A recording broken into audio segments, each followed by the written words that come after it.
Your Legislators is made possible by the Minnesota Corn Growers Association. From developing best practices that help farmers better protect our natural resources to the latest innovations in corn-based plastics, Minnesota corn farmers are proud to invest in third-party research, leading to a more sustainable future for our local communities. Minnesota Farmers Union, standing for agriculture, working for farmers. On the web at mfu.org.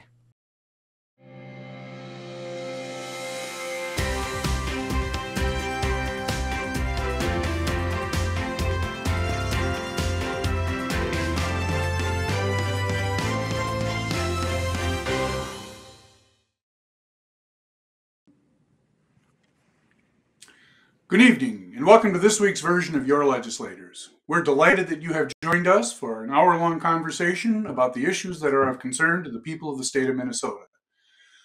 This program belongs to you, not our participants, and we invite you to call in with your questions so that we can pass them along to the senators and representatives who represent you. Send those questions via the electronic means that will appear on the bottom of your screen. We're going to begin this evening, as we do each week, by introducing our distinguished panel of guests, giving them an opportunity to tell you, the viewer, a little bit about themselves, their background, committees they serve on, and maybe a little preview into the issues that we'll be discussing this evening. We're going to begin with Senator Nick Frentz. Senator Frentz represents District 18, North Mankato. Those of you who are familiar with our program, have watched it previously, know that Senator Frentz and I have a Mankato connection. I practice law in Fairmont and Hutchinson. I grew up in Mankato, and actually, Senator Frentz comes from a family of lawyers that I'm also familiar with. Senator Frentz, tell your viewers a little bit about your background and committees you serve on, when you've been in the Senate, and give them a little introduction to your participation this evening. Well, thanks very much for having me, Justice Anderson. Greetings from St. Paul. I'm headed back to Mankato, but I'm Nick Frentz. I represent District 18 in the Senate, roughly described as the Mankato area, Mankato, North Mankato, St. Peter, 18 rural townships with about 2,000 family farms, give or take. I'm in my 7th year in the Senate, and I enjoy the work very much, even though it's hard to be away from home. And I, on my other side of my life, I'm a lawyer, as the moderator mentioned, and have worked in a firm of about 15 lawyers for about the last 5 years. Before that, we had our own firm. I'm also happily married for 34 years and have 4 now grown kids. At one time, they were little, and that was a lot of fun, too. Greetings to Senator Mathews and Representative Swedzinski. Looking forward to the show. Well, very good. We're delighted that you could join us. Moving on to Senator Mathews. Now, we have to depart from our normal routine here because I have to give the viewers a little background. One of the procedures that senators and representatives have to do after an election is to take an oath of office. And members of the court, of which I'm a member of the Minnesota Supreme Court, but the Chief Justice and I happen to be asked to volunteer to help swear in members of the Senate and members of the House. And we had that opportunity, and we're about to show you a picture of Senator Mathews' swearing-in ceremony. And it's significant because we had other participants in the picture who were welcoming the senator to the Senate. Can we see that picture, please? There you go. There's Senator Mathews, a young man chewing on my robe. Senator, do you want to introduce the people who are in the picture? Yes, thank you, Justice Anderson. That is my family that joined me on Inauguration Day. My wife, Elsa, my 3-year-old son, Daniel, and then the baby is now 7-month-old, David. And we were doing the oath of office, and we both had our right hands raised during that time. And when that concluded, we looked down, and my little guy had snagged your robe and helped himself to a midday snack, and we all had a wonderful laugh about that. It was this picture, I believe, comes courtesy of Senate staff. Might have come from Brian Baxt at AP. I don't remember, but it's pretty remarkable. All right, well, back to the business at hand. Senator Mathews, we're delighted that you could join us today. we've introduced your family, but how about you introduce yourselves and the committees you serve on, how long you've been in the legislature, things like that. Yes, thank you. So I represent Senate District 27. I live in Princeton, Minnesota, about an hour north of the Minneapolis-St. Paul area. And District 27 is largely Sherburne County. It goes from the edge of St. Cloud and then goes all the way east, all the way to the city of St. Francis. So I cover Clear Lake, Becker, Big Lake, Zimmerman, Princeton, St. Francis areas in the legislature. Also in my 7th year, I came in at the same time with Senator Frentz, and this year I serve as the GOP lead on the Energy Committee, also serve on the Elections Committee and the Human Services Committee. And Senator Frentz and I have had a good working relationship, even though we are on opposite sides of issues at times, at bills working their way through the process. We do communicate well together and challenge each other with our thinking. And what I enjoy is that we both come with facts and we say, here's our goals and here's how we lay them out. Here's our evidence supporting our facts. And we have good, robust, rigorous debates, which I hope that the relationship we have with that continues to grow and spread. I think that's a healthy form of government in our constitutional republic and our democracy. I think we do a good job evidencing that in our own little committee in the Senate. And I'm glad to be with all of you here tonight. We're delighted to have you with us. And last but certainly not least, a frequent guest on our program over the years, Representative Swedzinski from Ghent, District 15A. If you would do likewise, introduce yourselves. And did I get the pronunciation of the name correct this time? Swedzinski, yeah, I think you did all right. If you didn't, I've heard it the wrong way so often. I just kind of go with the flow. But yeah, Representative Chris Swedzinski, thanks again, Justice Anderson, for kind of leading the charge tonight and throughout the whole season here of your legislators. I represent House District 15A down in southwest Minnesota. I have 2 counties that adjoin South Dakota, maybe Lackaparle, Yellow Medicine. And I also represent Lyon County, just a little bit of Chippewa County. And yeah, it's just I serve on the Taxes and Energy Committee in the Minnesota House in the minority.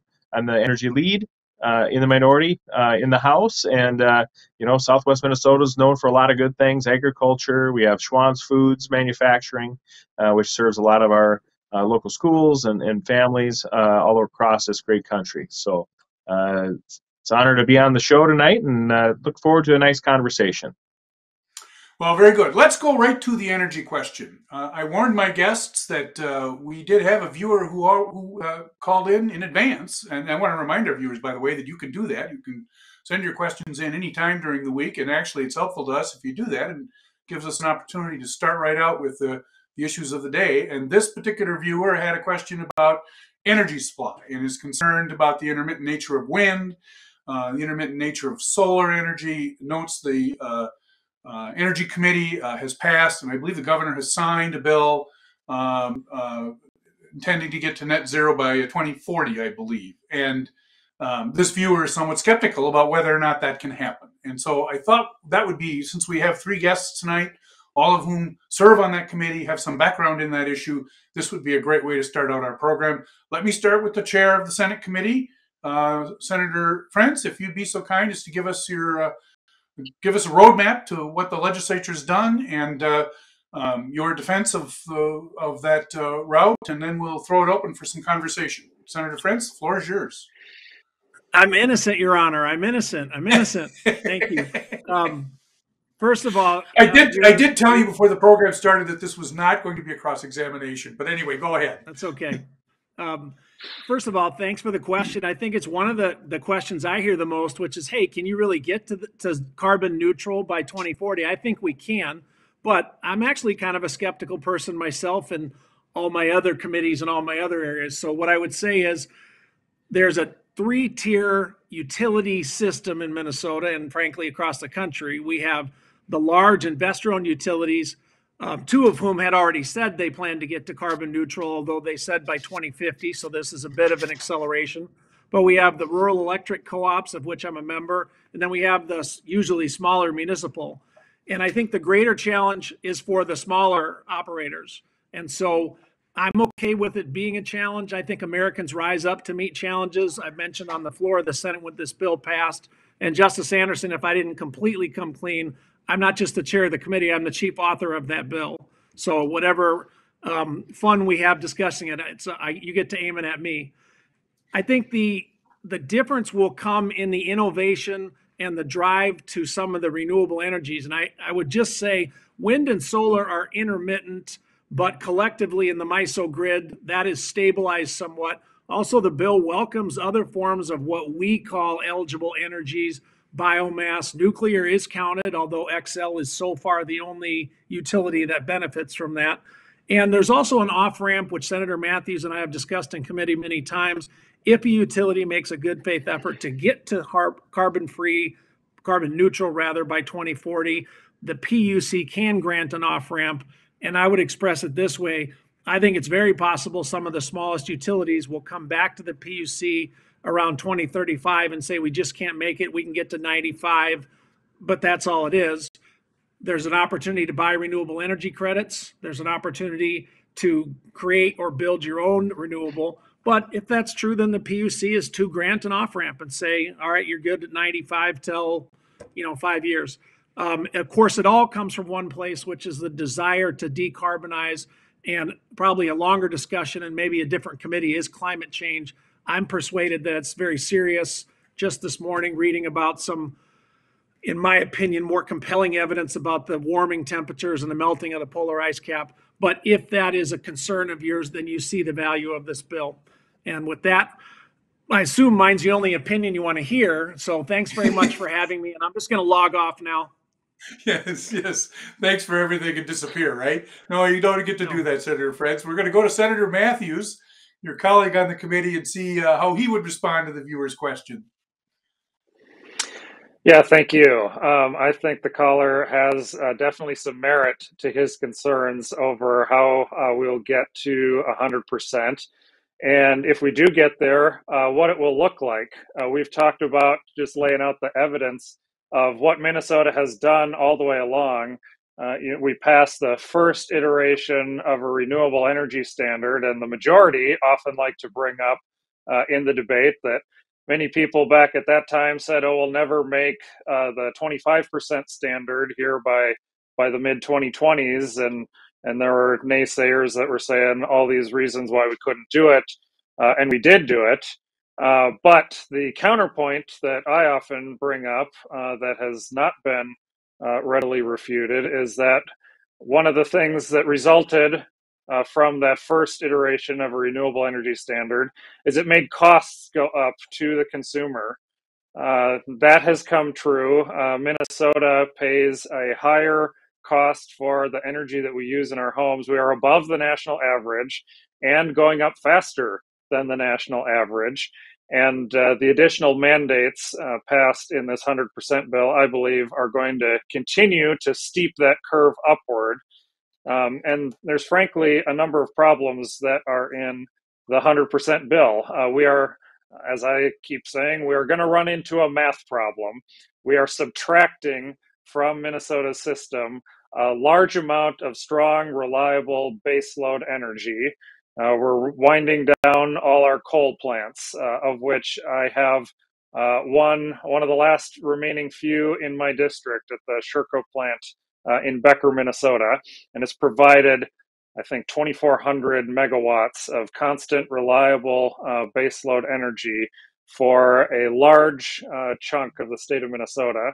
And natural gas facilities are also being wound down, or they're going to be in an interesting category where companies that still use them will have to buy additional credits or do other things that will add to the cost.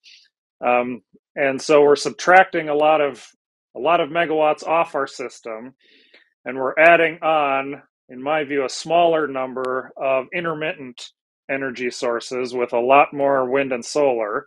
And I have nothing against wind and solar. I am an all of the above energy guy. And there are just too many things on the outside looking in of what's allowed.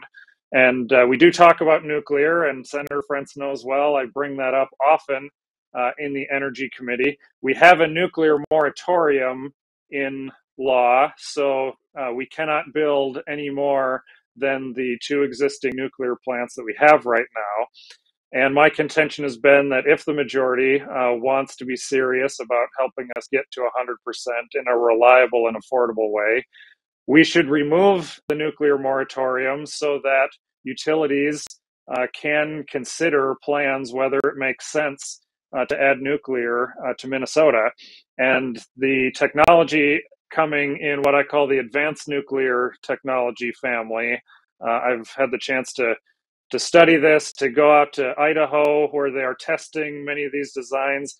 They are just incredibly fascinating and mind-blowing with even the higher safety features that they have in these systems. Some of these units are much smaller, can be used in a much smaller land footprint. We're not talking about the gigantic buildings with the huge dome in the center like our existing plants. So I think it really needs to be a part of the solution. And I am lobbying the chair. I'm hoping that we maybe take some steps forward in that regard this year. But in order to be truly an all of the above energy, then we need to have all the tools in the toolbox, and Minnesota's not there right now. So, Representative Swedzinski, your thoughts on this question. Then we're going to go back to Senator Frentz, and maybe we'll have a little bit more of a roundtable discussion on this, because there are lots of angles to this issue that maybe aren't always immediately available or immediately understandable. Representative Swedzinski, the floor is yours. Sure. Well, thank you. I don't want to repeat anything either of them have said. I think, some of the other areas that the caller and just general folks should be concerned about is just from a revenue or from a resource standpoint. If you just kind of look into history and estimate that the same amount of copper will need to be mined in the next 25 years that we've mined in the last 500 years as a world, in order for this to even have an opportunity to take shape, not just in the state of Minnesota, but if this policies move beyond our state borders. And just from a legalistic standpoint too, a lot of concerns that we have is, this opens our state up to lawsuits, and North Dakota has already announced pretty much on the same day that Governor Walz signed it into law, North Dakota began the processing of suing our state and suing the taxpayers of Minnesota for pushing this policy forward.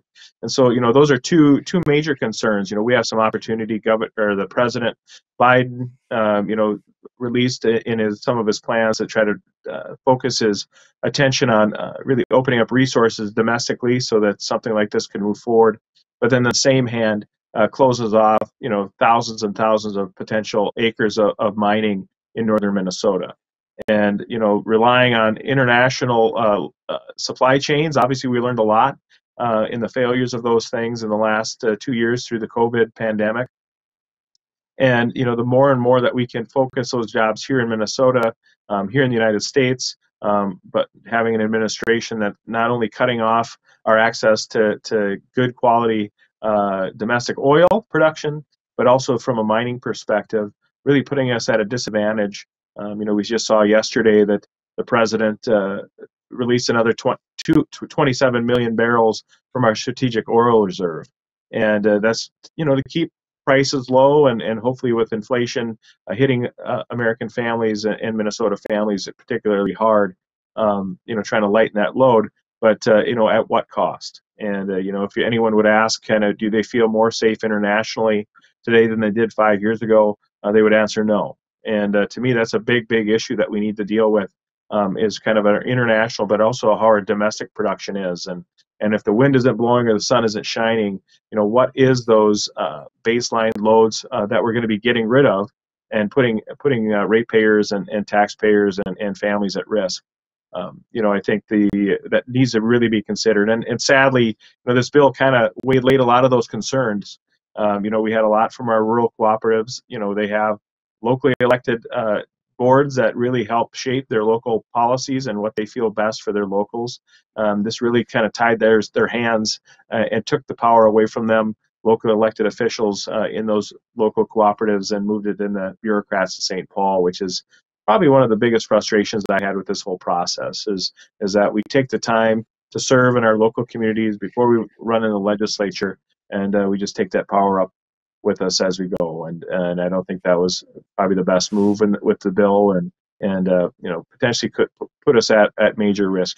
Senator Mathews talked a little bit about the national average. Minnesota has in statute, one of our main goals is to make sure that our rates are 95% of the national average, and to have a real goal for the PUC to reach those goals. And now we're above the national average and increasing faster than the national rate. And that's if you're a manufacturer, if you're a high energy user, that's going to potentially put you at a disadvantage when it comes to competition and keeping the bottom line in black and not in red. There's a lot to respond to there, Senator Frentz, on various issues. Lots of complications to this question, but the floor is yours. Let's talk about some of those issues. Well, as much as you want, Justice Anderson, and I agree in part with both Senator Mathews and Representative Swedzinski. Senator Mathews has repeatedly made the point, and to some extent I agree, if nuclear is a carbon-free source and if carbon emission reduction is our top goal, we had better be looking at it. And I'm glad to report, since we're looking for any bipartisanship we can find, that Senator Mathews has an advanced nuclear study bill, which was heard in our committee, laid over for possible inclusion. But since I am the chair, I can tell you right now it's going to be included in the Senate omnibus bill. And I think that's a good thing because it's new technology. I'd also recognize for nuclear that, I look at France and Germany. Germany's got essentially a nuclear moratorium. They're not going that way. France has, I think, 18 reactors. They're both countries that have their successes. They're both intelligent countries led by good men and women. They've just reached a completely different conclusion on the issue of nuclear. And I think the safety issue, Senator Mathews touched on this with nuclear, but I'm confident that however dangerous it has been to have legacy reactors and the danger of a meltdown or a major mishap like Chernobyl or Fukushima, that it's less in the United States. And also, I think that it's getting safer. So, I'm in a caucus where the nuclear moratorium has some support, and we'll talk about that. But I think nuclear is a good point by Senator Mathews. Senator Swedzinski, I don't mean to twist your words, but I heard jobs, and I could not agree with you more. Part of the 100% bill is designed to increase the number of clean energy jobs in Minnesota. And it's okay with me if we disagree about whether the bill's likely to do that. But I think we can agree on this. There's about $12 billion a year of Minnesota money from residential and business payers going to other states and other countries for our energy. We don't have any coal in the ground in Minnesota. We don't have any oil we can drill for. But we do have ways to produce our own energy, and wind, solar, hydro, carbon capture, nuclear, if you like, are ways we can produce our energy here. And I do think, if I could agree with Representative Swedzinski one more time, and I promise I will not agree with him one more time on this broadcast, we do have an issue with national security. We do want to say, or do we want to be tied to another country's whims about whether they like us or not? While I am actually a fan of the last 5 years of national security, primarily because I see NATO as having held together, and again, you don't have to agree with me, but I think the war in Ukraine was a sign that the NATO nations are actually together, and I like that, and I think that's important for our security. But the more we can be energy independent, the better off we are as a nation. I see renewable as necessary, and once again, although my colleagues didn't touch on it too deeply, I think climate change is the cost issue as well. Storms that cost a lot of money that we wouldn't be going through, warming that we wouldn't have to deal with, drought that can affect our farmers. And we've pointed out a couple times, we had one hurricane that hit Florida that cost $50 billion. That is a cost also. And so those are ways in which our insurance rates are affected and the way some of us share in the cost. Anyway, thanks for the forum on this and for joining the Your Legislator Energy Hour. Yes. We may have the opportunity to come back to some of these issues as we proceed forward.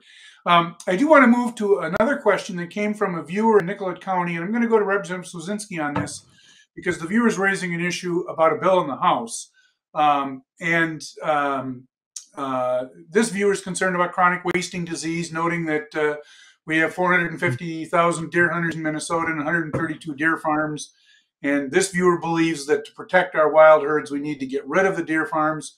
Another viewer points to a CWD bill, chronic wasting disease bill, sponsored by Representative Jamie Becker Finn, that's in the House Environment and Natural Resources Committee, and wants to know whether or not that's going to pass and whether or not our panel supports it. The general topic, chronic wasting disease, the specifics are as represented. Representative Swedzinski, your thoughts on that? Well, certainly, I think everyone wants a safe herd within the state of Minnesota. I think this is a particular issue. The science is a bit questionable, whether the prions or not. We've been told by folks at the U of M that they're concerned that it will make the jump to Minnesotans through the deer population. I don't believe that to be true. I believe that we've got some grandstanding going on within the academic field in order to gain money from the state. As far as, these are small business owners. We've seen a general change where, our deer farmers have been regulated in general by the Department of Agriculture. And I think today there's kind of a duality of regulations where they have, armed DNR officers and folks from from the Department of Ag that go out and help regulate these producers. And, I think, it's probably a little bit of an easy group to pick on. But, as far as, if I'm not sure what the majority wants to do. I think there is some appetite by folks to drive this industry out of the state of Minnesota. I'm not sure that's necessarily healthy. If you look at what some other states have done, the state of Michigan, they've been able to really do a lot of research in the particular area of resistance. So just like scabies within sheep that we've dealt with in years past, and some major diseases, and really run those genetics out to have resistance to CWD. And, I think that would be a better option, potential to help bring some of those genetics into the state to help with some of that resistance. Because, if you look at Wisconsin, you look at, those things, we do have outbreaks, but we do, we have deer that swim back and forth across the Mississippi or the St. Croix River as well. I think, the state should be taking a leading role in looking at how we can work on those genetics so that we ensure not only our natural population of deer have the protection that they need, but also our domesticated versions within the deer farm areas as well. So as far as the Senator particular Mathews. bills, I don't serve on environment, so I haven't been tracking them that close. So I know we've had this question before. Senator Mathews, chronic wasting disease, your thoughts? Yeah, been an issue that we've had to look at more and more in the last few years. And I agree with Chris. Deer farmers are often an easy target for folks to focus on. But I'd encourage folks to reach out and try to talk to them. I have several that I know of that are in my district or close to it. And there have been examples of, one or two bad actors among that, but it's not representative of these small business owners as a whole. And it's not fair in any area to judge an entire group or category of people by the worst performing members or by the worst ones that do it wrong. And there are many farms that do it right, that have the protections in place, that manage their herds well. And frankly, even if it were true, right or wrongly, getting rid of deer farms is not going to get rid of CWD in Minnesota. There's going to be other management, oversight, maybe look at, there's protections you have in place with what farmers need to do after hunting and whether the disposal needs to be handled a certain way. That's the things that we can focus on that can have tangible efforts. And so I always try to approach these by what's the evidence, what can we actually do, and what will end up having a good result in the end. So going after deer farms, I don't believe will accomplish what you want. More research, more study, keep management zones or control zones where you need them, have the experts looking in on them. Those are some of the concrete, tangible things that we can keep doing. Senator Frentz. Well, I have not much to add. I think many of the high points of this debate have been covered. I served on the Senate Agriculture Committee the last 6 years, in which we had jurisdiction over the Board of Animal Health. And as Representative Swedzinski pointed out, there was an agreement to try concurrent authority. The Board of Animal Health, in my opinion, is an impressive organization that deals specifically with disease outbreaks. We've provided funding to the veterinary diagnostic lab at the U to help us diagnose and prevent the spread. We have over $4 billion in gross domestic product in this state just from pork production. And the Board of Animal Health feels that we have some weapons we can use, a couple of which have been alluded to. It is tough to have any business owner feel threatened by government action. I mean, it's just kind of inherent in us that we don't like it. I can see the dynamics. I'm not on the Agriculture Committee anymore, but I would just point this out to folks. We have about 450,000 deer hunters that either are in the state or come into the state. That's important. They have a certain tourism, and there's revenue for the state in tourism. That's a good thing. The deer hunters are now under 200 family businesses. And I think the best point on here, and we see this sometimes, but to Senator Mathews' point, a couple of those deer farmers really did not appreciate the way they conducted themselves. They made it much harder for a lot of legislators to be sympathetic to deer farmers on the whole. And I think, we have a duty to each other as Minnesotans to try to take the high road on some of this stuff. Nobody wants the disease to spread. And I guess what I would see is hopefully continued partnership between the DNR, who after all has officers that can help us. The Board of Animal Health doesn't have, conservation officers they can send out, and try to make it a common goal to limit the spread. And I think closing businesses, depopulating is the federal term, really ought to be a last resort in any industry, not just deer farming. Let's try to make sure that we support Minnesota businesses. There is federal money for depopulating. That is only for the herd that has already been infected, though. And so there are calls. I think this caller who's from my home county of Nicollet is saying, what about closing them down? I'm not ready to take that step, but I respect that there's a real issue here, and hopefully we'll get on top of it. We have a very specific question from a viewer who pays attention to tax issues. And since we have a lawyer on the panel, the lawyer moderating the program is going to ask the lawyer on the panel about this question. And that is, this viewer from Lakefield notes that the Minnesota State Bar Association has proposed legislation that would eliminate the state deed tax on like-kind exchanges of agricultural land. And if viewers are wondering, what on earth is this all about? I'm not going to go into a long discussion about it, and I'm some decades removed from doing this kind of work. But if you are doing state planning, farm expansion planning, things of that sort, and you have exchanges of agricultural land, but no cash necessarily changing hands, the argument is perhaps we should eliminate the state deed tax. I'm just going to ask Senator Frentz, know anything about this issue? Is that popped up on your radar screen at all? Well, I've heard about it. I would be fine with it. As you know, with all tax cuts, it carries a fiscal note. So tax cuts are spending. There's a lot of proposals to cut taxes, and I think that would be a good thing to some extent. I would be okay with that one. I think the feature there that I like is we would like to keep as many farmers on the land as we can. And we have ways to make that easier, not harder. I'm also in favor of the beginning farmer tax credit stuff. We worked on that this week, as a matter of fact.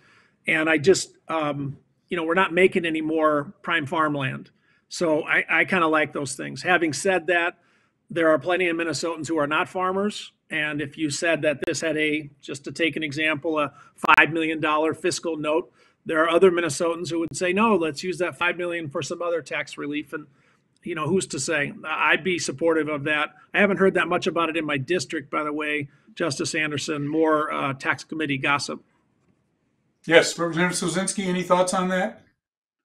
Yeah, I think, I agree with Senator Frentz on that. I think, it's whenever you're transferring, it seems like the caller might be talking a little bit potentially in the areas of like a 1031 exchange where they're potentially, moving ground, they're selling this piece and retracting it.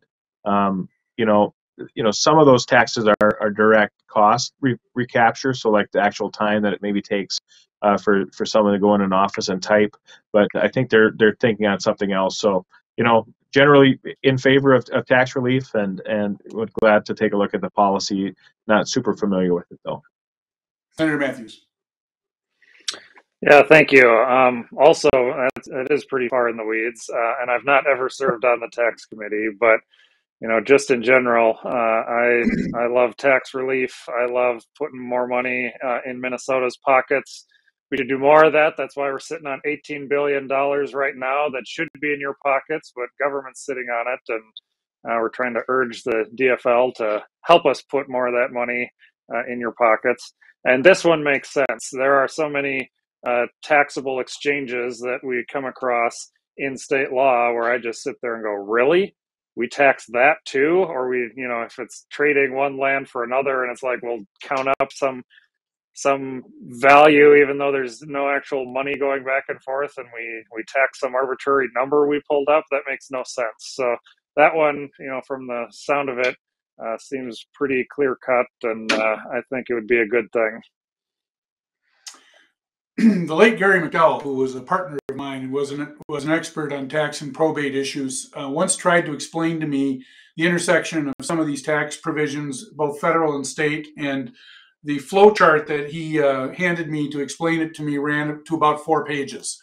I told him I was a trial lawyer, not a tax lawyer. That was the end of the conversation. It's a complicated topic, and I appreciate the candor with which our panel has approached it.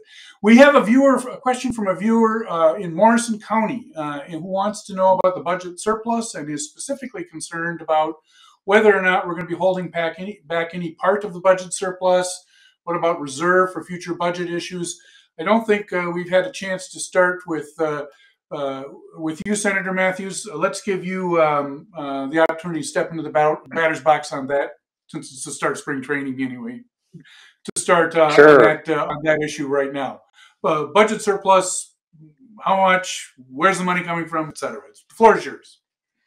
Absolutely. Great lead in. And tying back to what I was just talking about, we're sitting on the largest surplus that I've ever recalled at $18 billion. And I think it's wise to keep a chunk. And if we need to increase the chunk that we save on the bottom line for some form of rainy day fund, even if we make that a little bit bigger, that can be wise planning down the road. We are likely having tougher economic times coming ahead. We're still dealing with rising inflation. Numbers came out again today that shows it's going up, and gas prices, we're coming down a bit and now going back up again.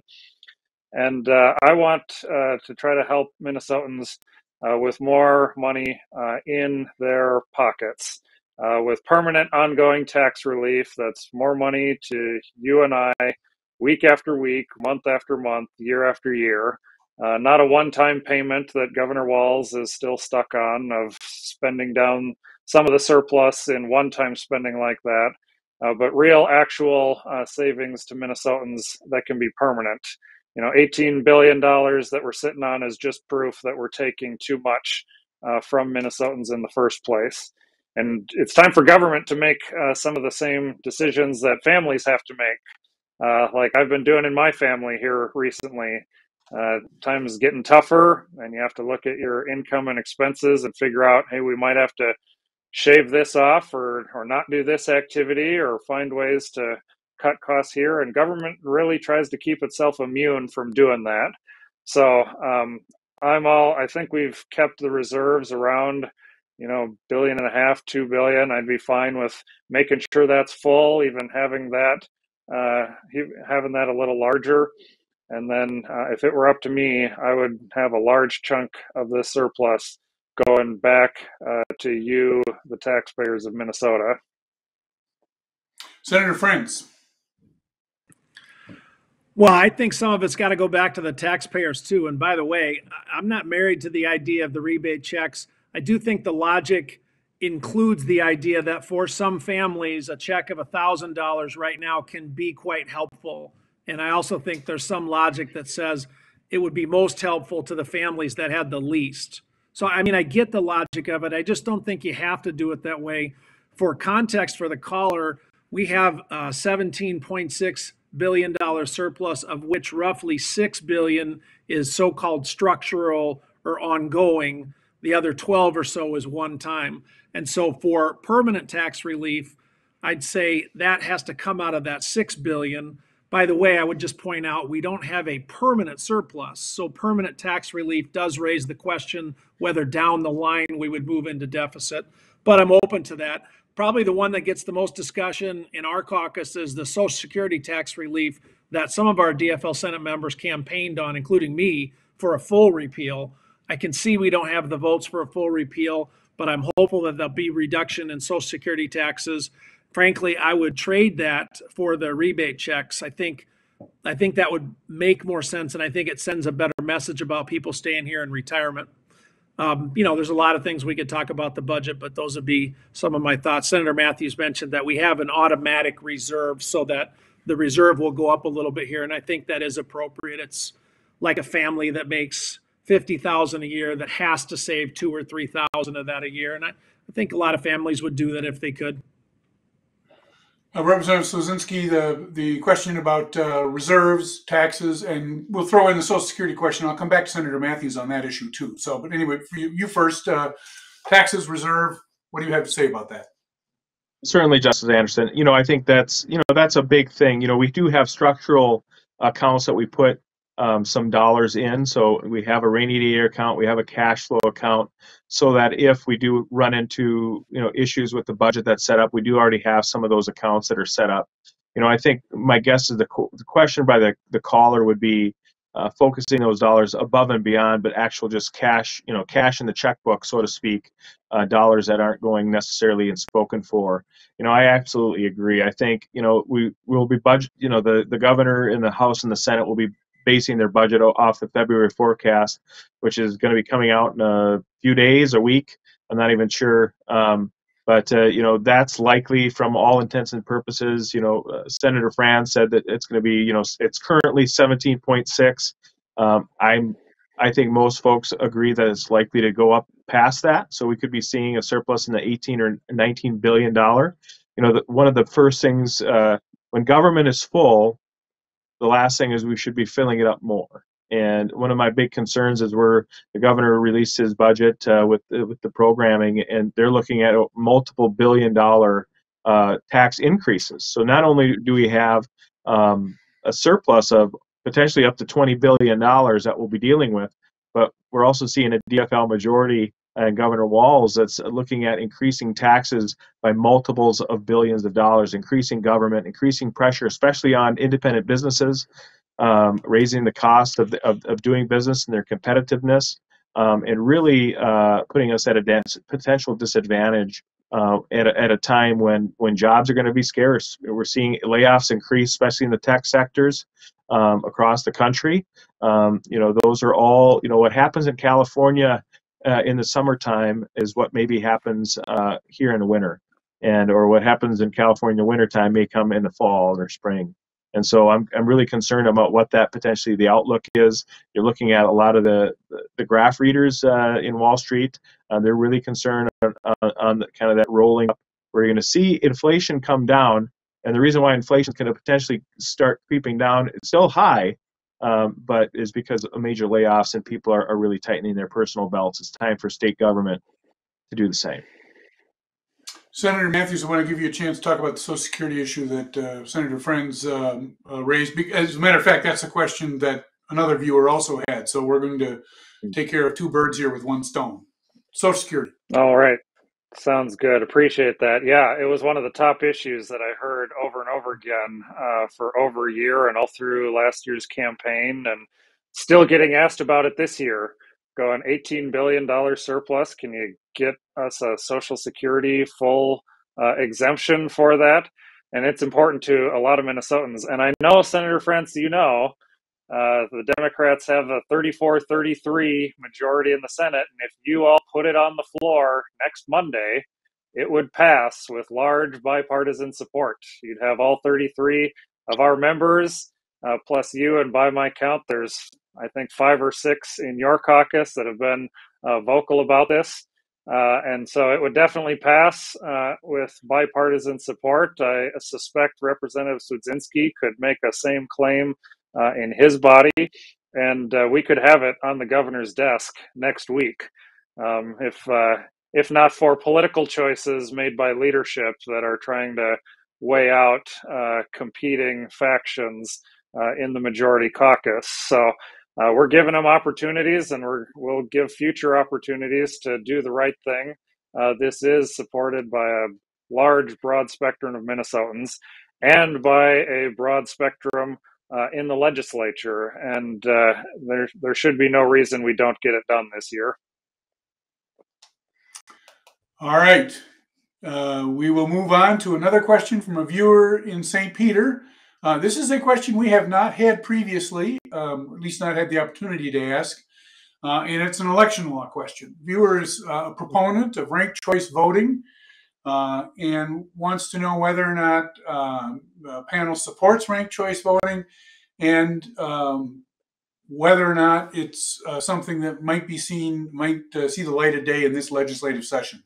Representative Swedzinski, let's start with you. I think it's your turn to bat here. Tell us all about ranked choice voting and whether you agree or disagree with it and what you think its prospects are. Well, I'm not positive. I haven't heard a lot of it. I think the most I heard about ranked choice voting was waiting on the Alaska results. I think they have a similar program up in Alaska, and I'm not sure if there's a couple other states as well. I know some cities have it. I'm generally, I think we should just, I like the current program as far as just voting for someone. Whether having a third or a fourth or a fifth choice down the line. I think, I'd hate to say I'm an expert on it, but the little I know of it, I think I'd rather stick with what we currently have rather than change it up. Senator Frentz, ranked choice voting. Well, first of all, I think I know the Nicollet caller on CWD because it's a taxidermist in Nicollet. Not that I'm going to out him. And I think I know who the ranked choice voter is in St. Peter. Those are both, of course, in my district. I am not quite there yet on ranked choice voting. I do appreciate one feature of it, and I've watched Alaska where they had to wait a couple weeks, which I did not like. But they did create an environment where there was a little more incentive to build a more positive campaign. And I think there's some virtue in that. So I have been approached by ranked choice voting advocates. I'm well aware that some places are very happy with it. I take nothing away from those elected officials that succeeded under ranked choice voting. I'm not saying they're not worthy. I just think our current system strikes me as more straightforward. And I do appreciate the promptness of the current system. I think the voters get a plus when they find out the results of the election relatively soon after they vote. And in Minnesota, where we sometimes have the highest voter turnout in the nation, we get the results to the people pretty quickly, usually by at least early morning, most of the results. And I think that's a virtue too. So I'll probably get in trouble for saying this. And I would give this, I know the ranked choice voting folks are watching. As an entity, they are extremely motivated on the campaign side. I mean, they work super hard. For those candidates that support ranked choice voting, they turn out in high numbers. We saw that in some districts. I respect that. It's not just do you support an issue, but how passionately. So I give the ranked choice voting people a thumbs up on their enthusiasm. I'm just not quite there yet, and I'm happy to stay open-minded and see what happens. Maybe there'll be some developments in ranked choice voting that'll seem more favorable, or some of the negatives will seem less of an issue. Stay tuned. Senator Mathews, I'm going to ask you about ranked choice voting, and I generally stay out of affirmative or negative positions on these issues, but one feature of ranked choice voting requires voters to know how they feel about candidates. If you've got 1, 2, or 3 candidates, maybe it's not as big a deal, but if you have 4 or 5 candidates running, and you're supposed to rank them, I think one theoretical problem, maybe it's a problem, maybe it's not, is that the participants in a ranked choice voting scheme, scheme's the wrong word, format, plan, the participants may know how they feel about candidate number 1, candidate number 2, but they may not know much about candidates 3, 4, and 5 in terms of how they rank them. And there's an air of artificiality about that that causes me to wonder, do we know enough about how the system works in elections generally? But having said that, I understand there are contra arguments, and the floor is yours. Ranked choice voting, what are your thoughts? Yeah, sitting on the elections committee, I have seen this bill come through. I'm not a supporter of it. I think it's problematic in a couple respects. You talk about trying to understand, your whole list of candidates, and that's something that we should be doing today in our current system. And there are races. I think of maybe your city council races, your county races, county commissioner, etc. School board. We already have ballots where we have a list of names that could be larger, that some races are voting for multiples at one time. And so it always is good practice to try to study up and know what you think about each candidate. But I agree with Senator Frentz. The timing aspect is very troubling. The fact that you have to expect these to take days, if not weeks, and in this current political environment, we should be pushing to try to go the other way. With all the technology advancements we have in our nation, with all the willing volunteers and election judges we could train, there's no reason that we can't have a good, strong, secure election, have every valid vote cast and counted in a short period of time, and ranked choice voting takes it away from that.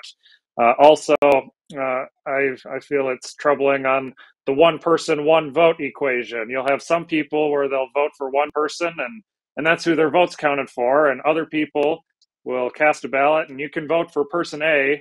Unless that one doesn't quite work out, then you can have your vote cast for person B, and if that one doesn't quite work out, then we go down to C. And so the inequality with how that gets applied is troubling to me, and it makes me very wary based on our constitutional one person, one vote system. So I'm not a fan of it either. It has been moving through committee. I don't know how far the majority is planning to take it or whether they have the votes for it, but I think there's a lot of good in our current system. We could make it better, and I just don't see ranked choice voting being a part of that. Senator Mathews, I'm going to give you a crack at this question from a viewer in Princeton who wants to know the status of the Feeding Our School Children bill and wants to know where that's at and how do you feel about that. Very quickly, let's take that question. Senator Mathews. Yeah, appears the bill is moving through the process. We've had a system in place that helps the kids that need it with meals at school. And so I'm asking the question, where are other people that are needing help that aren't getting it? And is just planning to buy meals for all kids, for all meals, the best use of our dollars? The response always comes back, oh, you must believe in letting kids go hungry. And of course, that's ridiculous. But many families are able to provide. Some cannot. We have those systems in place to help those, and we want to be the best stewards of our tax dollars with what we do. So I believe that discussion is coming in the Minnesota Senate, but I still have a few questions about it. We only have a couple of minutes left. Representative Swedzinski, very quickly, House, the status of the bill in the House and your view on it. Yeah, it's already been passed. The big concern really is does it, this stems from an issue that Representative Jurgens pushed about 2 years ago, and that was essentially food shaming for students. And it was kids that maybe didn't have their lunch paid or whatever that might be. Some of my big concern with the bill that was moved off the floor was the fact that it really doesn't stop that. So if you do have a charge, you still will owe. So even though you get that first meal free, if you're still hungry because of former President Obama's wife's food plan at the schools, if the kid's still hungry and they go back up and they put it on the tab, at some point they're going to run up debt. and how is that dealt with? Do the kids aren't allowed to eat? Do they get their food thrown in the garbage? So it doesn't really, and it doesn't allow really the flexibility in the school districts. If we're putting dollars in, I want to give Senator Frentz just about. I've only got about 30 seconds for you, Senator Frentz. It's your floor is yours. Good points made by Senator Mathews and Representative Swedzinski. I'm probably a yes on the bill. I'm somewhat more concerned about the number of kids that are going hungry that I think would be fed by this, but I respect the cost argument, and I don't think anyone wants to see wasted food. I think at the end of the day, the upside for a kid, and I've heard numbers as high as 8, 9, 10%, that shows up hungry and isn't effective learning, but would eat and would be, makes it worth it. I guess we'll see. All right. I want to thank our panel. I want to thank you, the viewers, for joining us. Remind you, programs available at the Pioneer Public Television website, also available on YouTube. We invite you to join us next week and all the weeks that follow until the legislature goes home. Thank you and good night. Your Legislators is made possible by the Minnesota Corn Growers Association. From developing best practices that help farmers better protect our natural resources to the latest innovations in corn-based plastics, Minnesota corn farmers are proud to invest in third-party research, leading to a more sustainable future for our local communities. Minnesota Farmers Union, standing for agriculture, working for farmers. On the web at mfu.org.